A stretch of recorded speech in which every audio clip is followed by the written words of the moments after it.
What's up, fam? So we're coming towards the end of the earnings season. Next week, we've got cybersecurity earnings, PANW, Palo Alto Networks, and CrowdStrike, two of my favorite cybersecurity companies report earnings.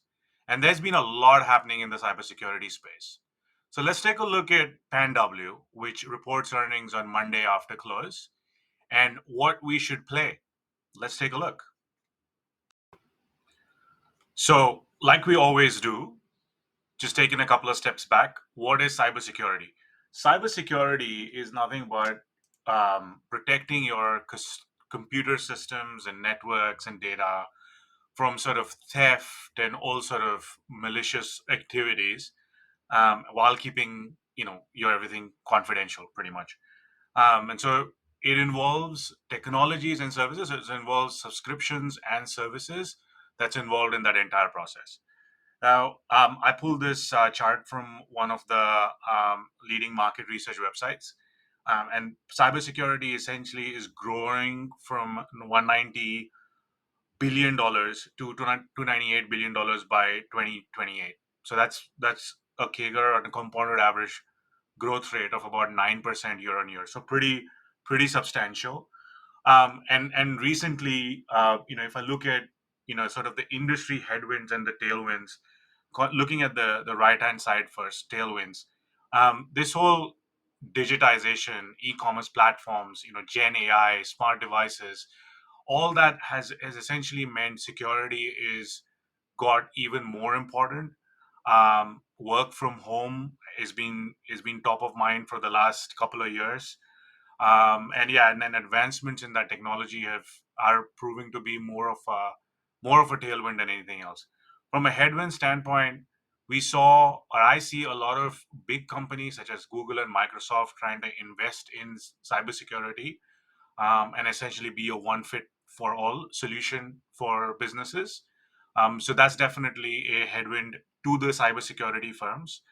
And also, I mean, I see articles that talk about cybersecurity professionals as being a not being a commodity. So therefore, that still remains to be a headwind. These are the sort of different sort of products that every cybersecurity industry company within that industry offers. So PANW's Palo Alto Networks, CrowdStrike, Fortinet, Zscaler, Okta, Akamai Technologies, and Sentinel. Each one of them is different in their own way in terms of the size of the company and the growth rates, but then also in the products and the services that they offer. So zooming out, Palo Alto Networks and Fortinet have the most amount of products, or the product suite. Palo Alto Networks definitely has the most amount of products on this page. We'll look at the growth rates in a second, but that's basically the takeaway from this particular chart. And then if we look at the growth rates, Palo Alto Networks last LTM is last 12 months. Reported revenue is the highest with a pretty substantial growth rate. So $7.5 billion and uh, about two, what was it, like 19% growth rate, followed by Fortinet. CrowdStrike is the other company in this space that I really like. They have this product called the Falcon Security, and that's been lauded as one of the greatest security platforms out there, endpoint security platforms out there. And they have recorded a really high growth rate, but they are also smaller. So that's basically the little bit about the industry. In terms of Palo Alto Networks itself, um, I think Palo Alto Networks is a very, like we said, very diverse product offering, high top line growth versus Fortinet. They're using this thing called, or they're spoken about this thing called platformization. Makes total sense to me. If you have 9 out of the 11 products, why wouldn't you platformize? I mean, what does that mean?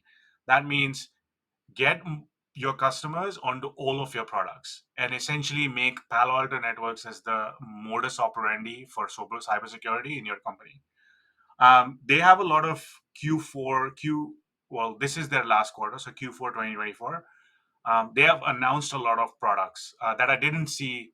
That I didn't see a similar thread in those two other competitors, Fortinet Networks and CrowdStrike, during that same phase. And because we're looking at this from a short term investing standpoint because their earnings are just coming up.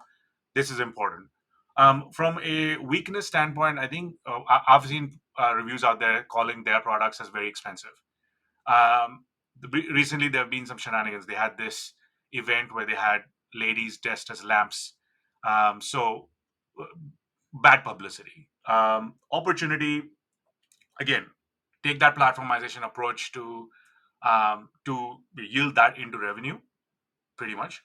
And then there was that CrowdStrike bug event. So CrowdStrike, which is their competitor, pushed out an update and essentially took down all of the Microsoft operating systems.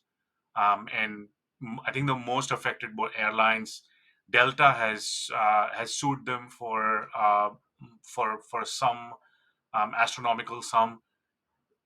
They haven't taken, although they've said CrowdStrike have taken ownership of that problem. That particular suing didn't really go anywhere, or more needs to be known. But obviously, this was a little bit of a headwind to Palo Alto Networks over the longer term. What would these big customers from CrowdStrike do? Would they try to leave CrowdStrike for Palo Alto Networks? And Palo Alto Networks are already on this ramp of platformization. So, does this mean a good thing for Palo Alto Networks? More to be seen. Threat, competition from CrowdStrike. I know a lot of things on this chart are kind of, they seem like a threat. They also seem like an opportunity. But CrowdStrike is that particular bug event may not be the end of anything for CrowdStrike. There could be no liability that CrowdStrike assumes. We don't know. We don't know how good these how good these lawyers are on either side, and they continue to make to post great growth rates. CrowdStrike does. I definitely see that as direct competition, a big threat. Sector competition, we already spoke about this. These big computer equipment and technology companies coming for cybersecurity. Google tried to buy a cybersecurity firm that didn't go well. Um, CrowdStrike event that's raising a little bit of question mark. And the industry is looking for consolidation. I mean, a lot of the players are saying that there's way too many players. I mean, if you look at this particular chart, way too many players offering more or less the same thing. Although Palo Alto Networks is probably the most differentiated in that they already offer a whole lot of other things. So barriers to entry for the other players to come in. But that's what I see from a differentiation on a company SWOT analysis standpoint. And then this is I try to put this Palo Alto, the competitor clues. This is one of the things that I really like to dig into before earnings. Um, Fortinet Networks has released earnings. So the blue is Palo Alto, the red is Fortinet, and the red on both charts are the same color and are the same shade in red because they're all actuals. Whereas the most recent quarter for Palo Alto Networks are slightly lighter because they're estimates. On the left hand side is revenue, and so you look at the left hand side chart. One, Palo Alto Networks is growing is bigger and it's growing at a greater clip than Fortinet, almost 2x the amount of growth. This is the recent quarter is what is going to come up on Monday, and that's their guidance, and they always beat guidance. So, or most of the times anyway. So 26% over 14%. If you were to assume that that is the truth, then yes, there'd be 2x. On the right hand side, I looked at deferred revenue. What is deferred revenue? Deferred revenue is essentially, let's just say you're a SaaS company, you've got a 5-year contract, you're taking that sum of money from your customer in advance. That is a liability on your balance sheet, but you've already got the cash. Depending on the contract, the customer may cancel the contract at some point, although we don't know how many times that actually happens with Palo Alto Networks. But how much the ratio between deferred and deferred revenue and revenue also tells you the length of the contract. So what I see is my takeaway from the right hand side chart. If I were to assume the same multiple, so every quarter there's almost the same multiple between revenue and deferred revenue on both between the two companies, right?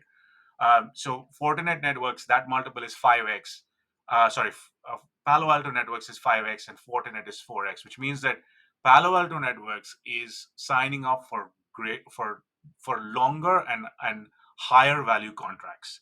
And what that means is that from a future standpoint, say those contracts are not canceled, which would be a good assumption to make, you would have more revenue coming in. this goes into their outlook, and that's why this is very important. So this is why I think that this is a great thing. In terms of the recent news, I love to look at what has happened over the last 3 months, because that goes into that's a good leading indicator into what may come up. They've announced a good partnership with IBM. So IBM's QRadar SIEM acquisition, which is partnership, and part of that, they took on IBM's cybersecurity tools in the threat detection space. So right where we saw over here, threat detection in Palo Alto Networks, this gets stronger. Um, Gen AI is everywhere. Everyone's speaking about it. Every technology company is talking about Gen AI. They've got one, they've made they've released new co-pilots, and then they also have a strong Accenture partnership. So with Accenture services, there's Palo Alto Networks is precision AI technology. So now we're at the point where we need to look at the financials, right? That's very important. So one thing about Palo Alto Networks, CrowdStrike, these are essentially software companies, right? So they're already very margin rich, and they satisfy what they call is the rule of 40. Sometimes they satisfy the rule of 60. And what that is that's a combination of revenue growth with free cash flow percentage of revenue. So what that means is that they've got a really, really good handle on the growth and the profitability side of things. So to me, that's already a given. I don't want to pick a cybersecurity stock just because it satisfies the rule of 40 or the rule of 60. I mean, if you're picking between the rule of 40 and the 60 for specific items, revenue versus free cash flow, different story altogether. But I'm assuming that they're already profitable. But I'm just checking for these things, right? Like CrowdStrike, I mean, growth is slowing 25% in October of 2022 on a year-on-year basis, to 15% year over year in April 20. But look at the revenue trajectory as well, right? It's approaching $2 billion on a quarterly basis. And so that's bound to happen. So that doesn't really surprise me as much. In terms of their EBITDA is also growing. The last quarter they had, I mean, or earnings before EBITDA's earnings before interest, tax, depreciation, and amortization was at $254 million. And then if I look at their cash flow, um, their free cash flow is still growing at a decent clip. So last quarter they grew at 23% year over year, which is a decent growth rate. And so if I then look at their balance sheet, their ratios, and I quickly go into their debt and equity ratios, there's really nothing to worry about there because it's 0.34 debt versus equity. From a quick ratio standpoint, I mean current ratio standpoint, they've got lesser cash than their current liabilities, but remember their current liabilities also have what is called as a deferred revenue item, which is money that they've taken in earlier for contracts for terms that's less than 12 months. Let me say that again. Is deferred revenue is money that they've taken earlier from for well in advance, lump sum payments from customers, and if the for amount for 10 years less than 12 months, the amounts of those that's categorized in the current liabilities portion. Therefore, that is that goes into your denominator, and therefore your numerator. The resulting um, formula is lesser than one. Usually, you'd want something that's one and above. But I don't see there's any liquidity or solvency issues in this company at all. Moving on to technicals. So technicals, Palo Alto Networks. So this big drop over here was because of the CrowdStrike bug event. And then that essentially took the entire sector down. This would have been a great point to actually enter any trade. I got in at CrowdStrike at that point. Nancy Pelosi also got in at that point. Kathy Woods also got in at that point. And sometimes you go, do you want to catch a falling knife? There's risk involved, and sometimes I like to do that. So it worked well in my case for CrowdStrike. I was already an investor in Palo Alto Networks. In full disclaim, to disclaim it correctly and fully. Um, so in the last maybe over the last month, really strong comeback. So I think this is as stories develop on the CrowdStrike side, um, people are getting bullish on Palo Alto Networks more than CrowdStrike. And then I think at this point it started topping out at that 350 level, but and I think at this point investors are probably taking profits. So from a technical standpoint, I don't see anything wrong with it at all. From a valuation standpoint, so we go quickly into these ratios, and I look at PE a lot. So forward PE, these stocks are very expensive. Um, Valuation is not PE related only. You really need to look at discounted cash flow. My target for this stock is somewhere around the 350 as well, and it's currently trading at fair value. So there's no discount per se that you think that you're gonna get it from their current outlook and their projections. But from a ratio standpoint, 53x, CrowdStrike is 55. So it is still, after all this, trading at a little bit of a discount to CrowdStrike. That's quite phenomenal because CrowdStrike was always expensive because of their higher growth rates, as we saw in one of the slides. But it's still trading at a little bit of a discount, although it's still at fair value. I'm going to say it's on the money on the fair value. And so at this point, we're at the money score. So what I this is how I see it. I give it a high score for industry leader. It's definitely an industry leader. It's got a lot of products. They've got a lot of revenue. They're the ones that are making a lot of waves in the market as well, along with CrowdStrike. The net strengths and opportunities. I think this is a little bit of a. I gave it three just to be a little generous, but I'd actually call it even.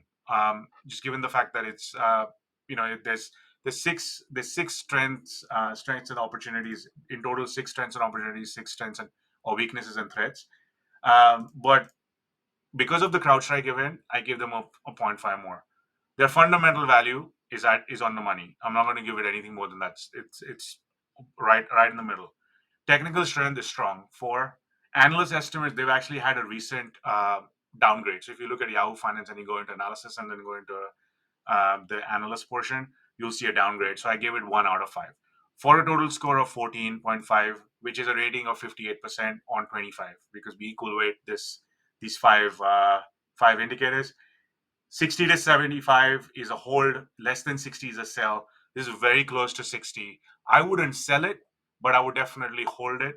I definitely put some hedges in place if you have a position in Palo Alto Networks.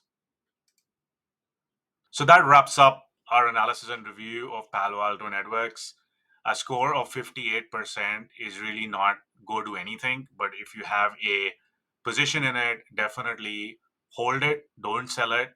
I definitely not go in all guns blazing buying this stock before earnings. Usually, even if they do have good earnings and something has fundamentally changed between in the competitive landscape, there's usually a period of consolidation in price and profit taking, which could be a good buying point. That's usually my approach. That has worked a few times. So good luck with cybersecurity trading. Um, this is your guy Manny says signing off. If you like this content, please give it a like, share, and subscribe. And I'll see you guys in the next videos.